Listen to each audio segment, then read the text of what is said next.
Hello, everyone. This is Girl Meets Rugby. My name is Christina Lanham, and welcome to episode 008. Now, last week was obviously episode 007, and I failed to make a single James Bond joke. It was my one chance.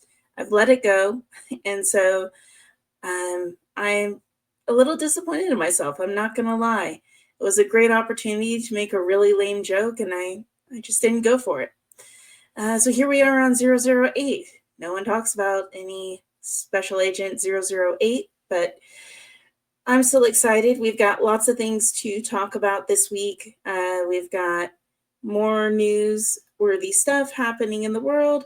We've got more matches from the WER, including the debut of the final two teams, the Denver Onyx and the San Francisco Bay Breakers. And then we've got MLR. So lots of things to talk about. Really excited to get things going. Doing a little something different in the background here because I didn't feel like putting everything up tonight. So we're just got a little bit of stuff on the couch. But again, still all a work in progress, but that's okay. We're going to find our feet in this first season of MLR and WER. But with all of that, let's go ahead and jump over to the news.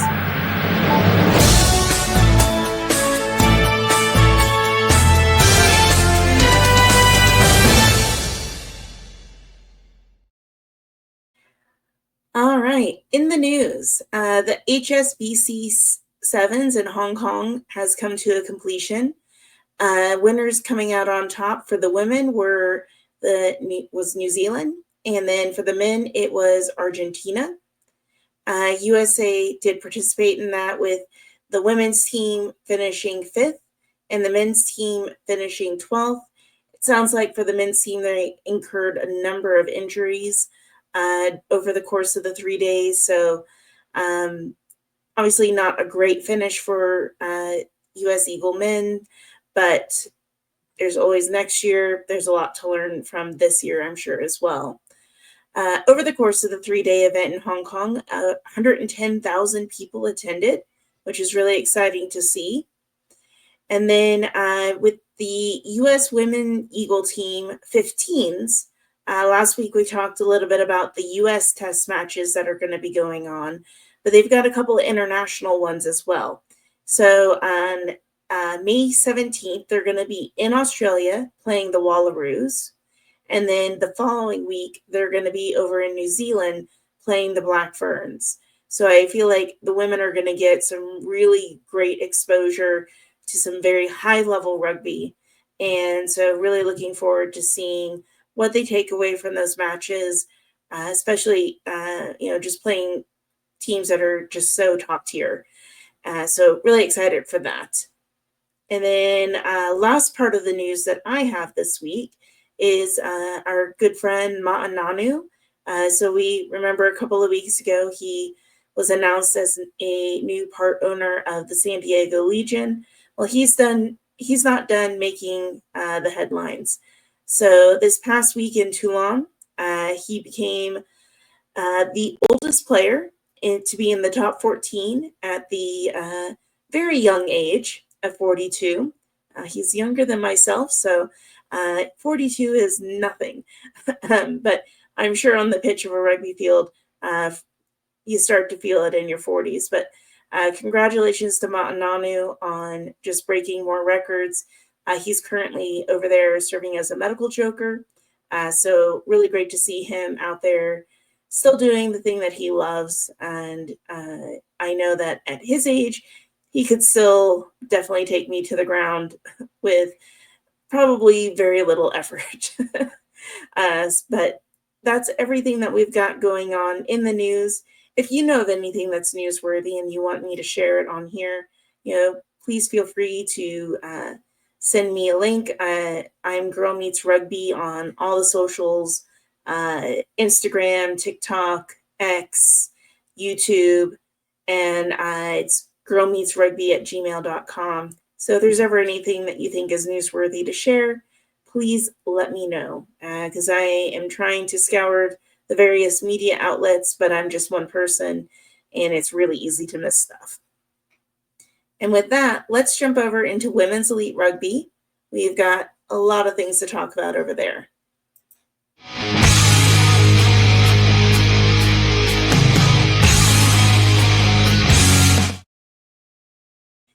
All right. This weekend, we had the final two teams of the WER make their debut.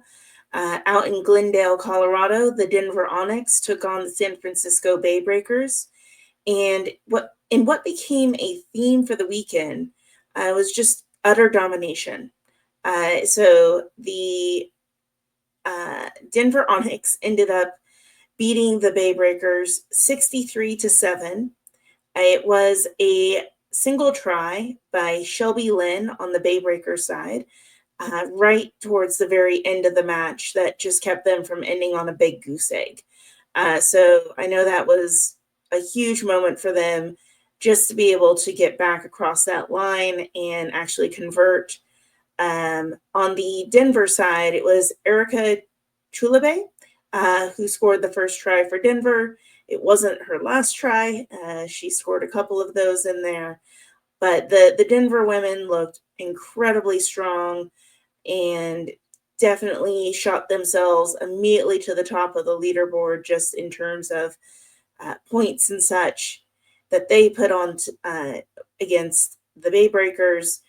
I will say, and the broadcast had a couple of issues. So there was a few times where the screen just went out, and not for like 10 or 20 seconds, but sometimes upwards of 5 minutes, where it just seemed like we completely lost the broadcast. So I'm not sure what happened there. I don't know if that is a location streaming issue, if that was the DAZN, DAZN. It just sounds weird to say. So I'm just going to spell it out, DAZN. I don't know if it was them, if it was the venue. I'm not really sure, but it definitely threw off someone watching the game, because it was like, I'm sitting there trying to figure out, like, did my internet go out? Is the TV still on? What's happening? A couple times I was Googling, is there anything happening in Glendale? So it's early. It's only week 2 of the WER. I'm sure there's a lot of things they've got still to iron out in terms of broadcast. And even in other matches, I'll be talking about just some broadcast issues that I noticed.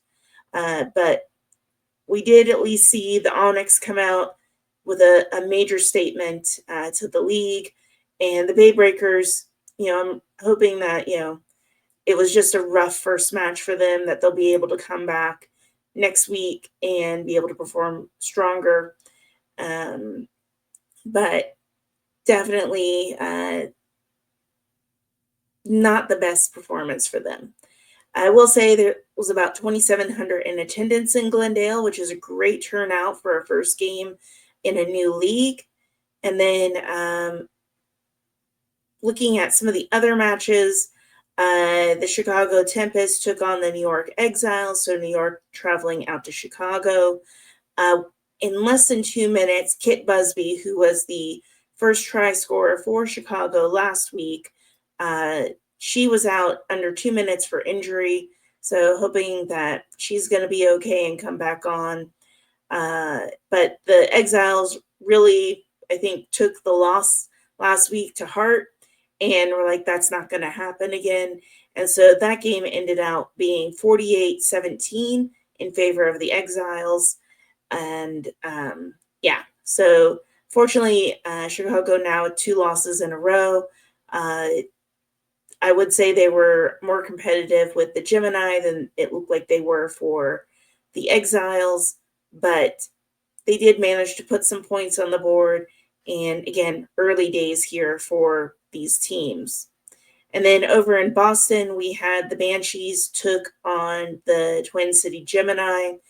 And once again, a dominating game by the Banshees. It was 36-10. It was late into the second half for Gemini to be able to get themselves up on the board. So it was really strong plays by a few of the teams here. Now, particularly on the Banshees and such, they're pretty well loaded with USA Eagles. It will be interesting to see how that plays out in a couple of weeks when those women head off to participate in the test matches. So there's going to definitely be some shifts in teams. Maybe some of the stronger players for these teams may not be available in a few weeks. And so we might see a complete reversal out on the field. But we're going to have to wait and see what happens. I mean, their first test match is in just a couple of weeks. So I imagine that the women Eagles will be departing from these teams relatively early to be able to go get together and prep for those. But again, major wins over the weekend. I did notice in the Tempest Exile game, there was some sound issues. It was like one commentator's mic was really hot. The other commentator's mic seemed to be off, and you could barely hear him. And so that was definitely not ideal. And even in the Banshee Gemini match, so there was just some sound issues. Some of the camera movements and such are a bit jerky at the moment. And I think that's just due to new venues, probably new production staff. First season is going to be a little rough, I think, just on production value, but it will continue to improve. Something else, and this is incredibly nitpicky on my end and just super shallow. So we're just going to get that out in the open. It's nitpicky, it's shallow, but I want to talk about it. And so that would be the rugby kits for the teams. Love the logos. Logos look amazing. Love the different color schemes for each of the different teams. And I imagine it's because, again, first season, they're just getting things started, but it's super generic rugby kits. Everyone has kind of their color top and then the exact same shorts with just color panels that match for their team. And then they've kind of got an emblem sewn on for the team logo. So not the most exciting kits out there. They get the job done, and by golly, we're not here just for kits. But kits are fun. In the MLR, we get excited every year, like, okay, it's Kitmas. What kits are being revealed before the start of the season? When are the city jerseys going to get revealed? When are, some of the, special, military options or various kits that they come out with throughout the season? We look forward to it. And so at least for right now, for the women's, the kits aren't that exciting. Again, completely functional. They're doing the job they need to do. But I'm looking forward to, as the league grows, that they improve on that we get some more interesting kits. We get some things that are, unique to each team, unique to each city that they represent. And so, yeah, it's, again, incredibly shallow, but it's just something that I've been thinking about. It's just like, man, I wish the kits were a little bit more interesting. But that's everything in the WER. Really excited. We've got all 6 teams now have been out playing games, and we'll be continuing on through this through June. So looking forward to matchups next week, especially with Onyx, Exiles, and Banshees really coming out as the 3 leading teams, seeing how that's going to continue to play out this season. And now let's head on over to Major League Rugby.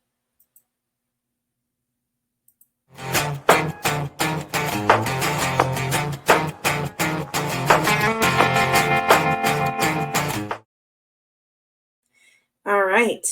And Major League Rugby, we've got a little bit of news. Wasn't quite enough to make the newsworthy section, but still stuff that I wanted to share before we talk about the matches. So the Seattle Seawolves have extended their partnership for Starfire through the 2026 season. And as we know, there's been a few teams that have had to shift their venue around quite a bit. So having that consistency, knowing where you're going to be playing week in, week out, where you're going to be able to see your team matters a lot. And they certainly have a really good presence at Starfire. So I'm really glad to see, once again, they're going to be, playing in the same location It's really tough for all the incoming teams, but I think the Seawolves like that. But glad to see that happening. Good partnerships that are continuing to extend into the future. Also with the Seawolves this week, Dan Creel earned his 50th cap. And it sounds like at the game they had T-shirts to honor that people could buy. And I thought that was really cool. I'm a massive fan of some swag. The Houston SaberCats know there's not really been a T-shirt that I haven't bought from them every time they come out with one. So love seeing that they're honoring up in Seattle their players as they're hitting these milestones, and even doing like custom shirts and things to honor that. Anthem played last week their first all domestic roster, and with that they have basically everyone was at least on the U.S. pathway to be eligible to play for the United States. And I saw a few comments on social media like, well, wasn't that the point of Anthem? And yeah, it is the point. But just like every team, they do have some international slots available to them. They have the lease, so they've got 4 slots that they can use. And then the rest of the teams have between 10 and 12 slots, depending on the team and where they may have traded for salary cap considerations or other players. Those things, it's a bargaining chip kind of in there that people can use. But the Anthem does have 4 international slots they are able to use. And I think there's been a lot of talk lately about domestic versus foreign players, and definitely people in both camps. And I see the value of having foreign players come into our league and play us, just like I see the value of our U.S. Eagles playing top tier teams that might blow us out on the pitch. And the reason is we need to play people that are above our level. We need to have that experience. And I kind of equate this back to years ago. I was an assistant coach with the Special Olympics up in Washington State. And during the winter season, we would do basketball. And there's only so many schools that we can go to. We had a really good Special Olympic program. We had a lot of teams. So we shared the gym with a team that was probably about 5 to 6 levels higher than us. They were kind of the elite team, and we were not the lowest, but we were pretty lowly ranked. And so during the night, we would be each on our half of the gym, practicing our dribbling, practicing our shooting, practicing teamwork, all that kind of stuff. But at the end of the night, we would scrimmage every practice. And every practice, the elite team would just blow us out of the water. And from the outside, it looks like, why would you do that? It's so demoralizing. But we talked with our team and we're like, you're getting so much experience from this because you're playing a team that is better than you. And when we went in to play a tournament, we dominated the other teams in our level. And I truly believe it's because we were playing teams better than us and we were gaining skill in that. And so we went on to, we ended up losing the state championship in a double overtime with one last free throw. So it was an incredible game. We were so close to winning, but we performed so well. And like I said, when we were in those tournaments, in the regionals, working our way up, we just performed so much better because we had that experience. And we don't have a deep rugby culture in the US. A lot of people aren't even starting to play until maybe high school, but often, or more than not, it's up in college level. So that's not a long time. That's not a huge depth of rugby knowledge at that point. Whereas in other countries, England, South Africa, Australia, New Zealand, this is a sport that you play from a very young age and, into adulthood. And by bringing these people over, we're gaining that skill. We're gaining that knowledge. They're helping to improve our teams. I look at the Houston SaberCats, and like we have regularly starting, we've got Seth Smith, Don Aquina, Ronan Murphy, Max Schumacher, Emmanuel Albert, all of these guys are now having regular starting positions on the roster, and they're all U.S. American players. Now, they didn't immediately start that way. They weren't immediately off the bench and just full-time, playing, but they've earned their ranks up. But I think they've also gained a lot of knowledge from the teams, the other players on the teams. And yes, there's quite a few of non-domestic players, but they are raising the bar for our American players, and they are starting to see more consistent play time. And I think we're going to continue to see that happen year over year in this league. I mean, we're only in our 8th season. So we're already getting, U.S. players with 50 caps.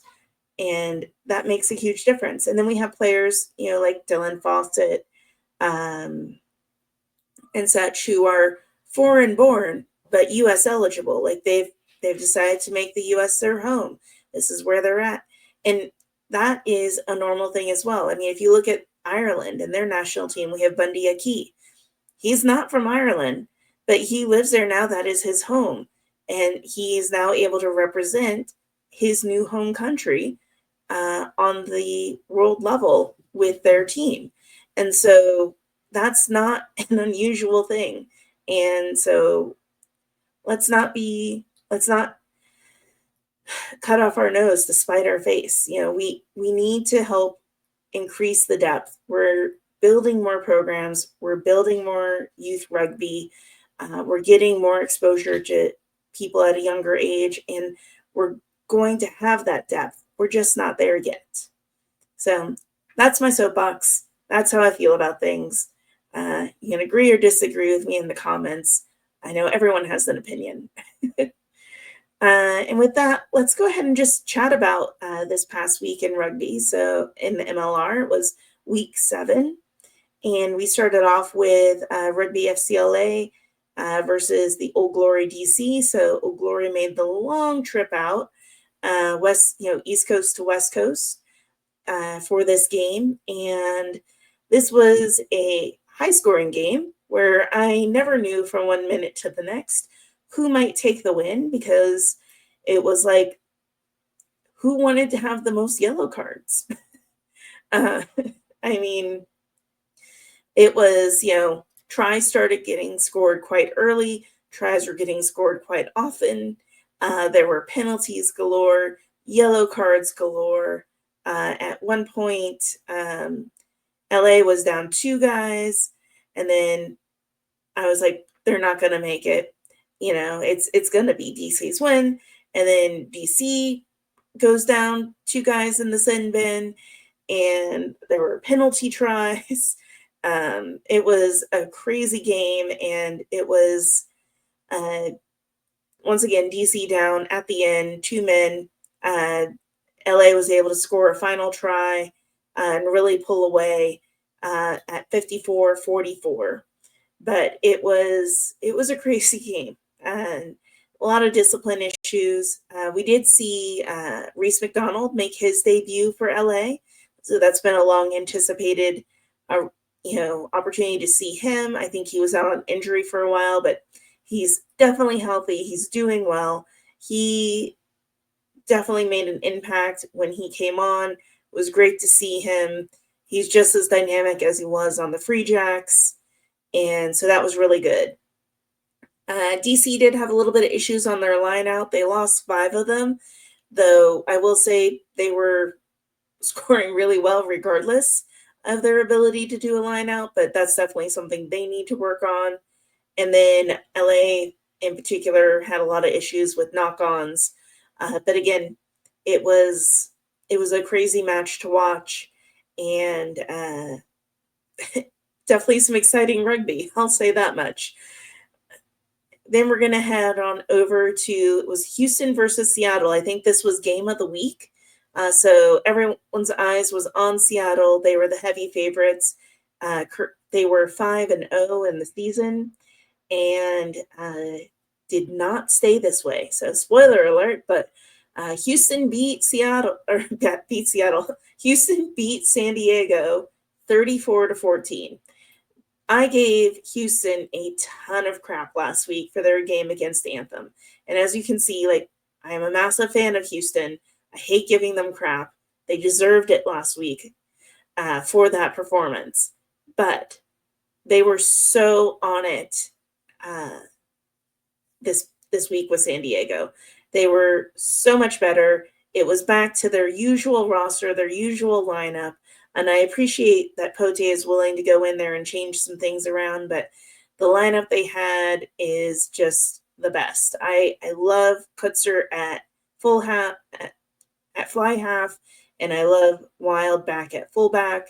I just think they're an excellent duo when it comes to that. And you had Momsen back out, you had Dean Hoop back out. There was the usual suspects were back on the pitch, and they owned that game from start to finish. There were a couple of times, once in the first half, once in the second, where they let Seattle get through and score. But otherwise, I thought they were much better performance, much more in control, much more playing their game, and showing a lot stronger defense than they had with Anthem. Also fun to note was that Coach Pote Human's wife was in country, and so she got to be at the game. And so I thought that was great. A lot of these coaches that have come over from other countries have brought their families with them. But for Coach Human, he's really been out here by himself. And so his wife has been back in South Africa helping care for their family. And so the fact that she got to be out there just made me smile. I was really glad to see that, because I know he's really been kind of out there just manning things on his own, and just knowing that they got to spend some time together is really great. The Legion did have a friendly head-on-head collision, and Lopetti, I believe, had to go out after that. And so hoping he's okay. Head-on-head collisions are never fun, even worse when it's with your own teammate. But overall, performances were really pretty good. We did end up with, let's see here, where am I?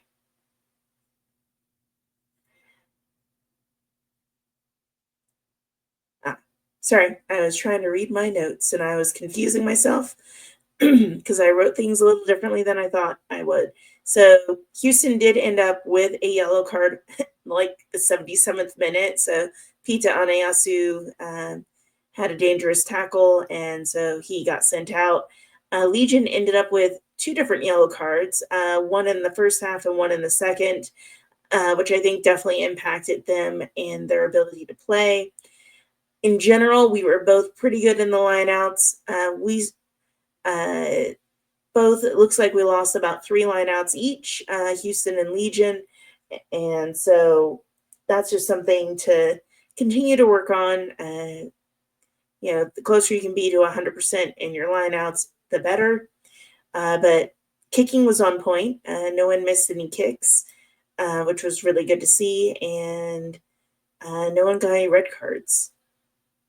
I did forget that LA got a red card in their match. So 54 minutes in, I think it might have been off of the double yellow for that player, if I remember correctly. But yeah, so Houston has unseated San Diego once again. This happened to San Diego back in 2023, where they were undefeated, came to Houston, and it was their only defeat of the season. We'll have to see how the rest of the season plays out if it's a repeat. And that was my cat. So he might make another appearance at some point here.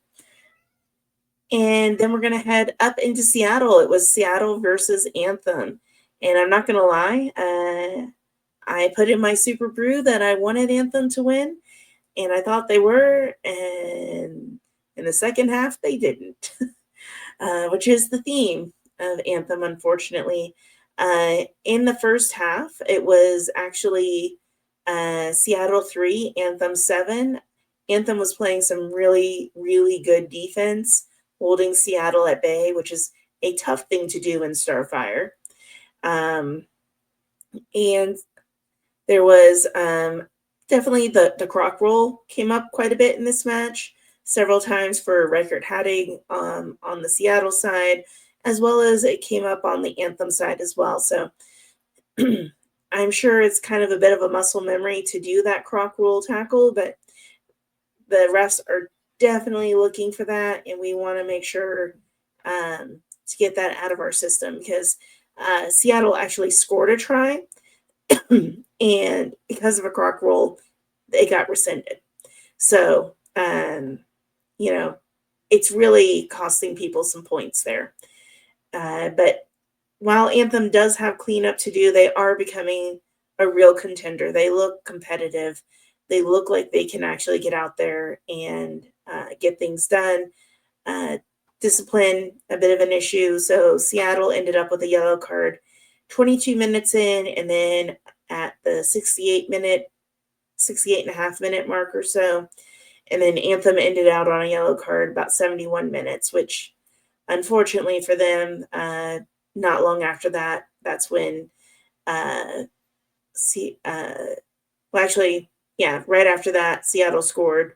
And then I do have to give Anthem credit. They were down 14 men each at that point, but Anthem did come back and score a second try. So they scored a try in the first half and then the second, but they were definitely playing for a full 80. And so that was really good to see. But Seattle really picked it up. I mean, they had a penalty kick, right before the half, but then they basically had a succession of 4 tries in 22 minutes. So it was the whole Seattle show in the second half there, with the final score being 25 Seattle, 17 Anthem. Really hoping Anthem can pull it through. I am definitely rooting for them to get their first win.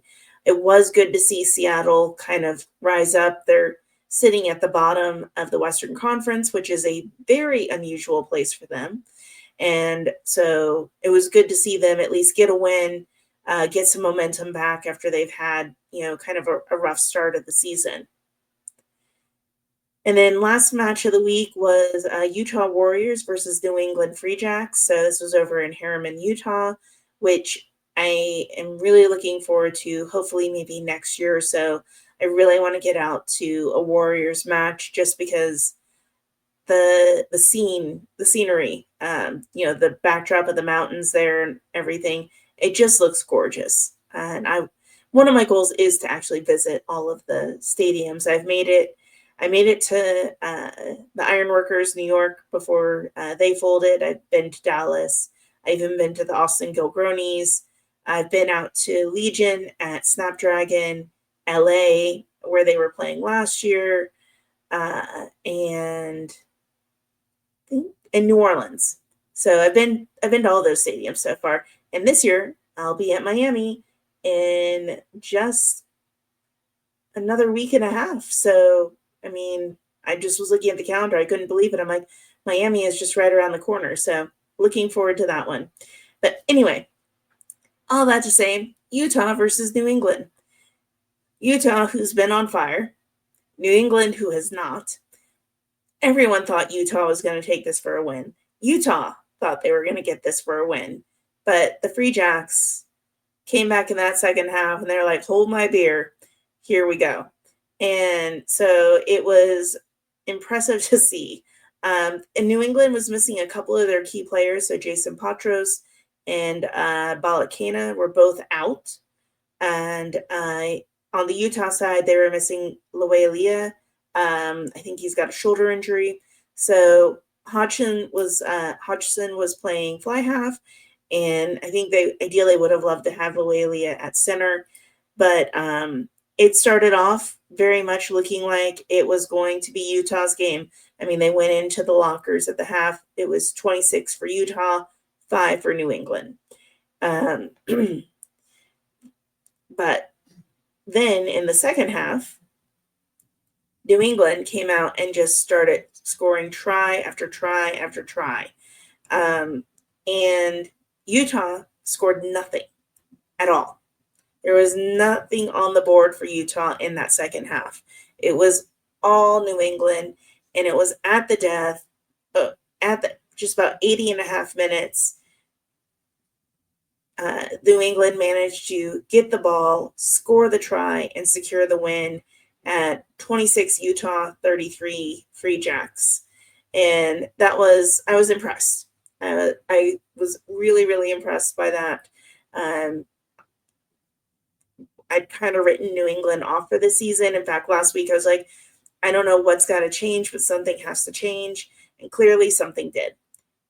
Because while they started off kind of playing the way it seemed like New England has played this season, in the second half, they got things together. They got the job done. And so that's exciting to see.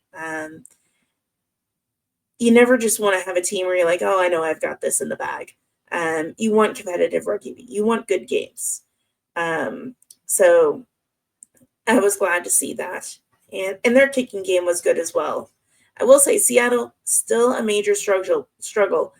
They had a 25% success rate at Starfire for their kicking, which is not great. So they really got to figure that out. I mean, that's 6 points they left on the board, and that would have given them a much larger distance in points between them and Anthem had they made those kicks. And so, yeah, Seattle's got to figure out their kicking game because they are not doing great this season. Thankfully, they were playing Anthem, who typically also is not great at their kicking game. But in this case, they made both of their conversions.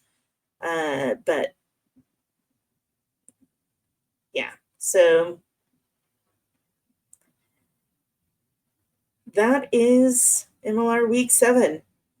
Things shifting around a little bit. Chicago is on a bye week, so we're going to see them come back up and play. I think they're going out to the West to play this coming week.